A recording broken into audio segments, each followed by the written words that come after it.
Arun English study में मैं आप सभी स्टूडेंट का एक बार फिर से तहे दिल से स्वागत करता हूं।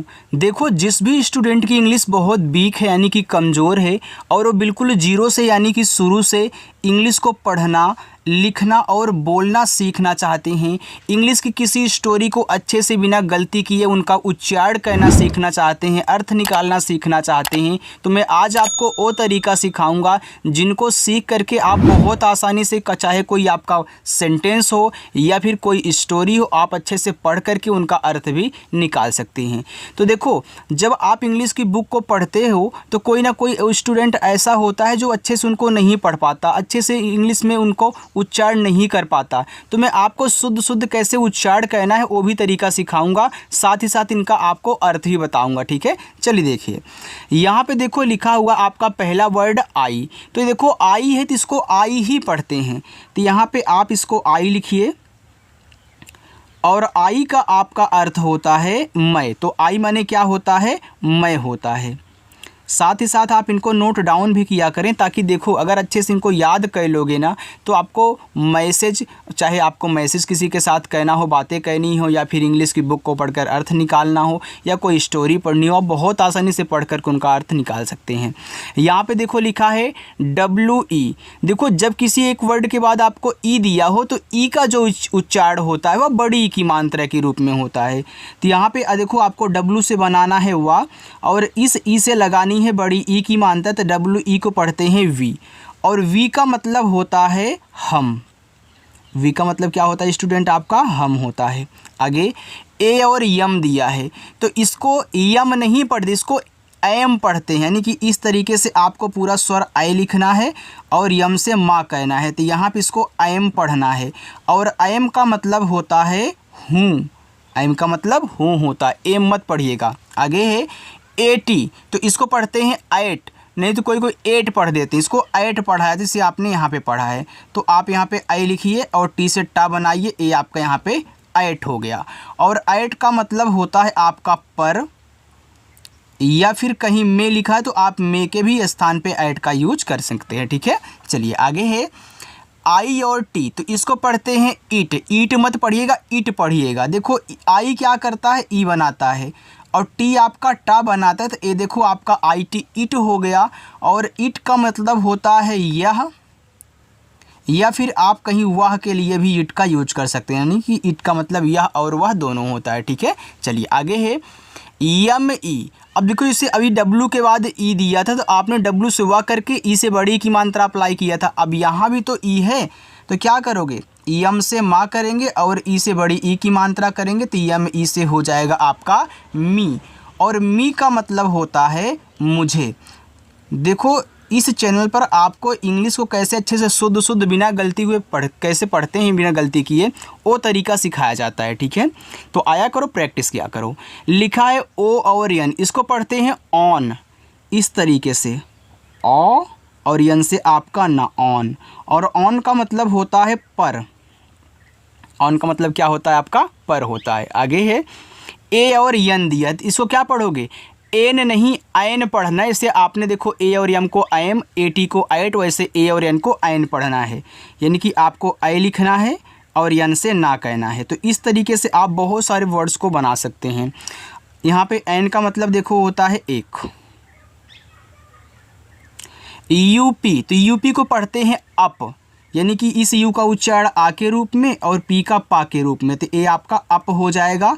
और अप का मतलब होता है ऊपर, अप का मतलब क्या होता है स्टूडेंट? आपका ऊपर। आई एन, तो देखो आई से अभी आपने यहाँ भी देखो ई बनाया था और टी से टा, तो यहाँ आई से, सॉरी यार रुको, आई से आपका यहाँ पे ई हो गया, और एन से क्या कहना है? ना बनाना, तो ये देखो आपका यहाँ पे इन हो गया। और इन का मतलब होता है में। आगे आई और यफ दिया है, तो आई देखो शुरू में तो क्या करता है? स्वर बनाता है ना, तो ऐसे यहाँ भी स्वर ही बनाना है। आई से ई और यफ से क्या होता है? फा होता है, तो आई एफ को पढ़ते हैं इफ़। और इफ़ का मतलब होता है आपका यदि या फिर अगर, तो दोनों के लिए आप यूज करोगे इफ़ का, दोनों का मतलब एक ही होता है। ठीक है, इफ़ यानी अगर बोलो या फिर यदि बोलो। ओ और यफ दिया है, अभी देखो यहाँ शुरुआत में ओ और ओ था तो आपने इस तरीके से आ लिखा था, फिर जाके यन से ना किया तो ऑन हो गया। अब यहाँ भी आप इसको ऑफ पढ़ोगे, यानी कि इस तरीके से आपको आ बनाना है और एफ से फा कहना, ए ऑफ आपका ऑफ हो गया। और ऑफ का मतलब का होता है, या फिर की बोल दो या फिर के बोल दो, तो का की के का यूज आप ऑफ के लिए करोगे। आपको दिख रहा है कि नहीं? अब दिख रहा होगा, ठीक है। चलिए आगे देखते हैं। यहाँ पे देखो लिखा हुआ आपका ए और यस, तो इसको पढ़ते हैं एज, तो ए आपका ए बनाएगा और यस से आपका जा। हमने बता दिया तरीका ना कैसे आपको बनाना है, यहाँ पे आप देख सकते हो इन सभी से। तो यहाँ पे एज हो गया, और एज का मतलब आपका होता है जैसा, एज का मतलब होता है जैसा। बी वाई, तो इसको पढ़ते हैं बाय। बहुत लोग इसको बाई पढ़ देते हैं, नहीं, ये बाई आपका गलत, इसको आप बाय पढ़ोगे, यानी कि इस तरीके से बा और या, बाय। और बाय का मतलब होता है आपका द्वारा। आगे यस ओ, तो ऐसे से आपका यहाँ पे छोटा सा हो गया, ओ से हम क्या करेंगे, ओ की मात्रा, ये आपका सो हो जाएगा। और सो का मतलब होता है आपका इसलिए, इसलिए। आगे टी ओ, तो टी यू को आपको टो नहीं पढ़ना है। यदि अभी आपने यस ओ को सो पढ़ा ना, तो आपके दिमाग में यही आएगा कि हम यहाँ ओ से ओ की मानता लगाए हैं, तो सेम वैसे यहाँ भी है, टी ओ को हमको टो पढ़ना है, तो ये आपका गलत हो जाएगा। तो इन्हीं चीज़ों को आपको ध्यान देना है। तो टी ओ को टू पढ़ते हैं, टी ओ को, तो यहाँ पे आपको टू पढ़ना है। और टू का मतलब आपका होता है को, या फिर आप तक के लिए भी टू का यूज करोगे, चाहे तक या फिर को लिखा हो उसके स्थान पर टी ओ यानी कि टू का यूज करोगे। ओ और दिया है, तो आपको पता है कि जब शुरुआत में ओ होता है इस तरीके से आ बनाना है, आर से आप करा, ए हो गया आपका और आर का मतलब होता है आपका यहाँ पे या। आगे ओ और के दिया है, तो इसको आ का नहीं पढ़ना है, इसको आपको ओ के पढ़ना है, ठीक है। तो यहाँ पे ओ से ओ बनाना है और ऐसे के को के ही लिखना है, ठीक है। ये आपका ओके हो गया, तो आप इसको ज़रूर ध्यान देना। और ओके का मतलब होता है ठीक है, ओके का मतलब ठीक है। चलिए आगे चलते हैं। अगला वर्ड आपका है बी यू टी, तो इसको आप पढ़ोगे बट। अब बहुत लोग जिनको नहीं मालूम है उसको बुट पढ़ देते हैं। अब बट क्यों पढ़ा जा रहा है, मैंने आपको सिखाया है कि जब दो कॉन्सोनेंट्स के बीच में आपका यू हो तो यू का उच्चारण आप नहीं करते हो, लेकिन हर जगह ऐसा नहीं होगा, इस तरीके को भी आपको याद रखना है। तो यहाँ देखो बी से आपको बा कहना है, यू का उच्चारण नहीं, टी से टा कहना है, ये देखो आपका बट हो जाएगा। और बट का मतलब होता है लेकिन, बट का मतलब होता है स्टूडेंट आपका लेकिन। आगे है ओ और एच, तो इसको ओ हो पढ़ेंगे, जैसे आपने ओ और के को ओ के पढ़ा था, तो यहाँ आपका ओ से ओ बनेगा और एच से आपका हा, ए आपका यहाँ पे हो गया ओह। और ओह का मतलब होता है अरे, यानी कि ये अचानक के लिए यूज होता है, ओह यानी अरे। पी ई एन, तो देखो इसको पेन पढ़ते हैं, तो पी से पा हो गया, ई यहाँ एक ही मानता लगाएगा पे, और यन से बनेगा आपका ना, तो ये आपका पेन हो गया। और पेन का मतलब होता है कलम। देखो स्टूडेंट, अगर आपको हमारी क्लास अच्छी लग रही हो और आप हमसे जुड़ करके इस तरीके से प्रैक्टिस करना सीखना चाहते हैं बिल्कुल जीरो से ना, तो चैनल को ज़रूर सब्सक्राइब किया करो। और आकर के शाम को आप 7:30 बजे सभी लोगों के साथ, हज़ारों लोग आकर के रोज़ाना प्रैक्टिस करते हैं, तो आप भी आया करो और प्रैक्टिस किया करो, ठीक है। चलिए आगे है एच डबल ओ के।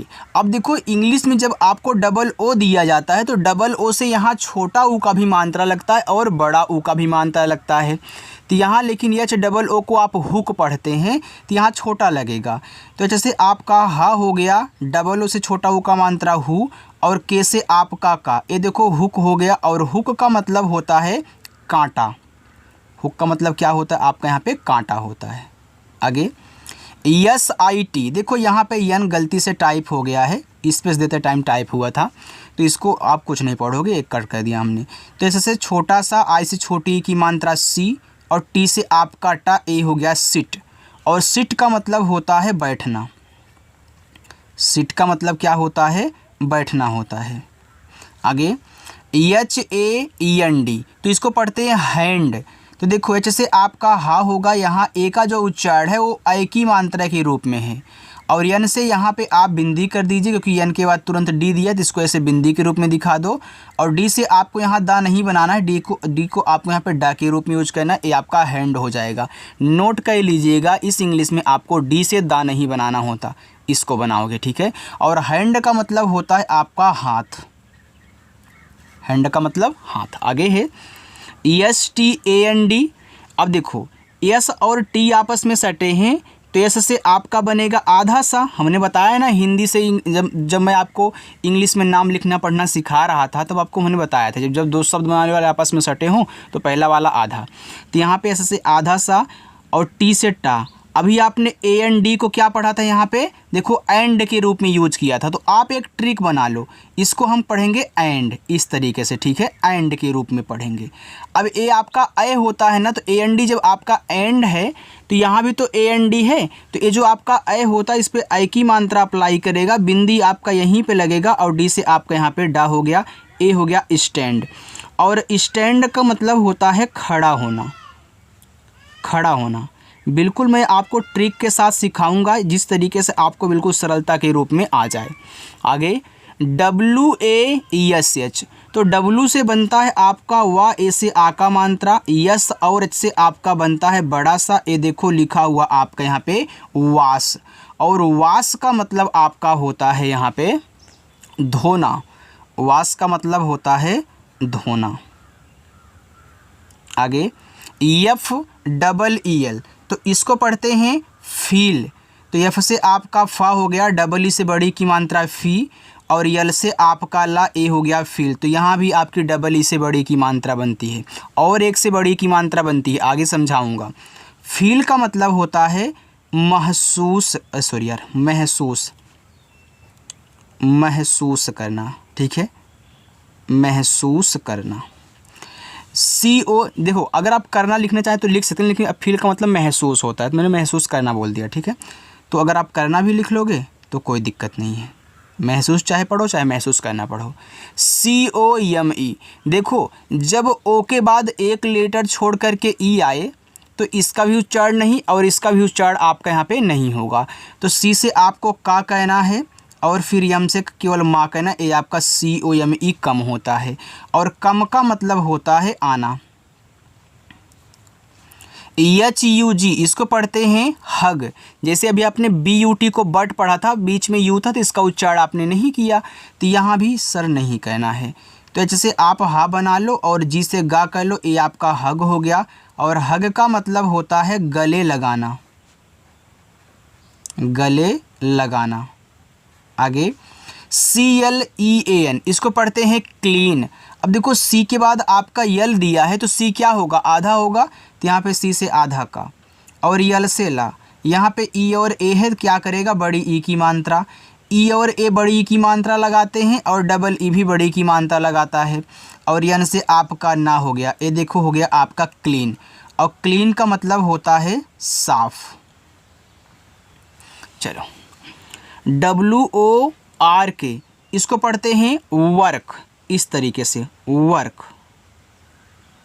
इस देखो W से वाह हो गया, इसका उच्चारण नहीं हुआ है, आर और के आपस में सटे हैं तो आर क्या होगा, आधा होता है। लेकिन कौन सा होता है, पहले दिया है तो ऊपर वाला, बाद में देगा तो नीचे वाला। तो यहाँ देखो के पहले तो के से आपने का लिखा, ऊपर रा लगा दिया। सेम वही जैसे आप इंग्लिश में नाम लिख पढ़ रहे थे, सेम वैसे मैं आपको बता रहा हूँ। ये आपका वर्क हो गया।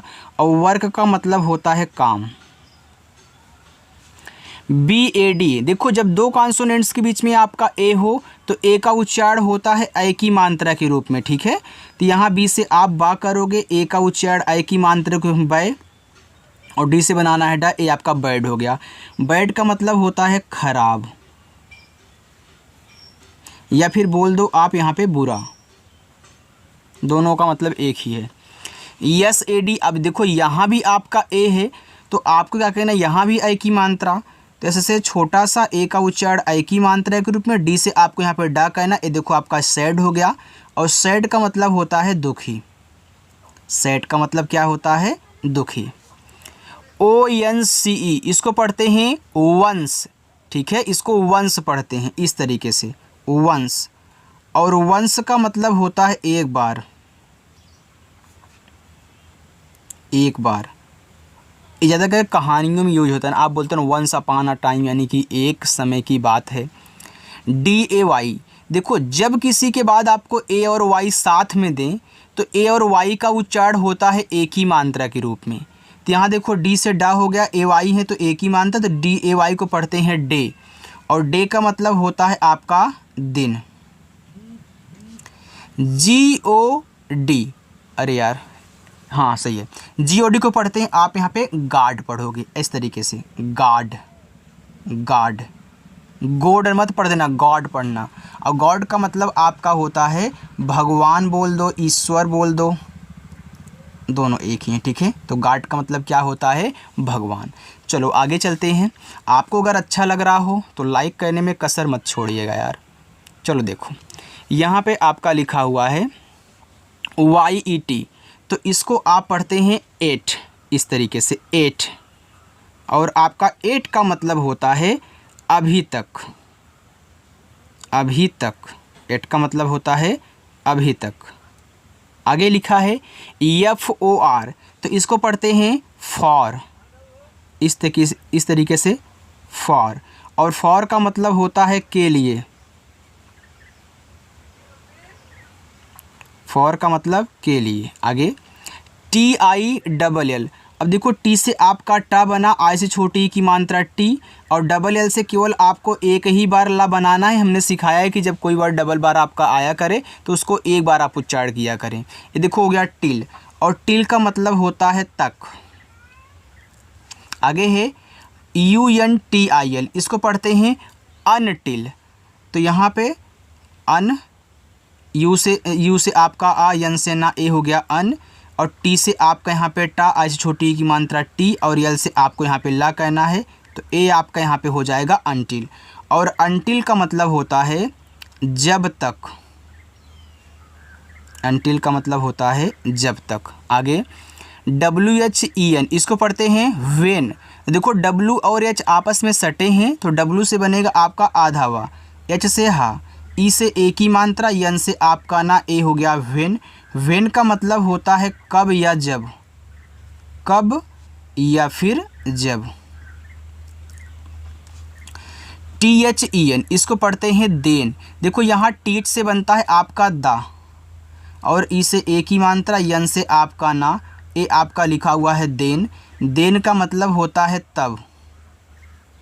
आगे ONLY, इसको पढ़ते हैं ओनली, ऐसे ओ आपका पूरा ओ से ओ बन गया, यन से आपका ना, यल से ला, और यहाँ वाई ने बड़ी ई की मात्रा अप्लाई कर दिया, ए आपका यहाँ पे हो गया ओनली। तो वाई देखो लास्ट में अगर आता है तो बड़ी ई की मात्रा भी आपका अप्लाई करता है। अब देखो ओनली का मतलब आपका यहाँ पे होगा केवल, केवल। आगे THUS, देखो इसको पढ़ते हैं 10। हमने बताया ना कि यू का उच्चारण आपको नहीं कहना है, तो TH क्या करता है, देखो दा बनाता है, तो यहाँ पे TH से आपका दा, और ऐसे से आपका सा, ए हो गया 10। और 10 का मतलब होता है 10 रुपया नहीं, 10 का मतलब होता है इस प्रकार, इस प्रकार।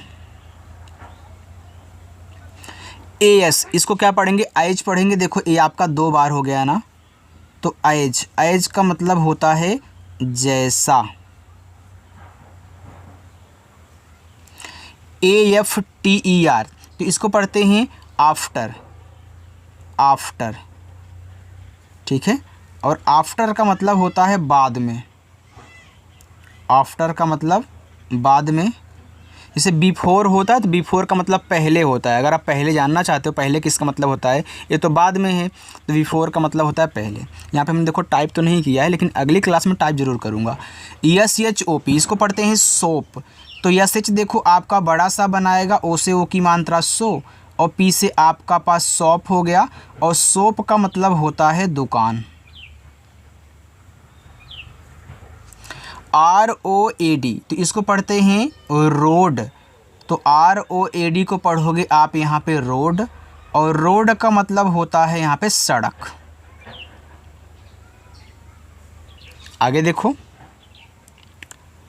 आगे आपका है TOWN, इसको पढ़ते हैं टाउन, टाउन, और टाउन का मतलब होता है कस्बा। टाउन का मतलब कस्बा। आगे है CITY। देखो ITY को पढ़ते हैं ET, क्या पढ़ते हैं ET पढ़ते हैं ITY को। अब यहाँ पे C है तो C क्या करेगा, सा बनाएगा, और E क्या करता है, E छोटी की मात्रा अप्लाई करता है, और T आपका T ऐसे ही रहेगा। ये देखो सिटी हो गया, और सिटी का मतलब होता है शहर। CHURCH, इसको चुर्च मत पढ़िएगा, ये आपका चर्च है। यू का उच्चारण नहीं कहना है, हमने कई बार अभी आपको समझाया। तो CH से आपका चा। अब देखो इसका तो उच्चारण होगा नहीं, R और CH आपस में सटे हैं, तो R क्या है, CH के पहले है। तो अभी हमने आपको बताया था ना कि अगर पहले होगा तो ऊपर किरा लगती है। जैसे वर्क में अभी हमने आपको समझाया था, यहाँ देखो छिपा हुआ है। तो CH से आप चा कह लो, इस आर को ऊपर वाली रा के रूप में चर्च हो गया। और चर्च का मतलब होता है गिरजाघर। गिरजा दिख रहा है, गिरजा लिखो ना, ऐसे गिरजा लिखो, छोड़ो गिरजाघर लिखो, गिरजाघर। TOWN को पढ़ते हैं टाउन। देखो भी टाउन आपने 2 बार हो गया, छोड़ो। STAT इसको पढ़ते हैं स्टेट। स्टेट ऐसे स्टेट, और स्टेट का मतलब होता है राज्य। STREET इसको पढ़ते हैं स्ट्रीट।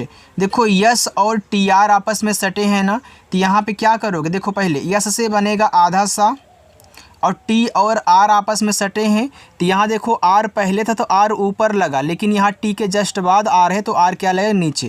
तो यहाँ पे T से आपका टा, तो नीचे इस तरीके से टा पे लगता है रा, और यहाँ E से बड़ी ई की मात्रा, फिर T से आपका टा, ए हो गया स्ट्रीट।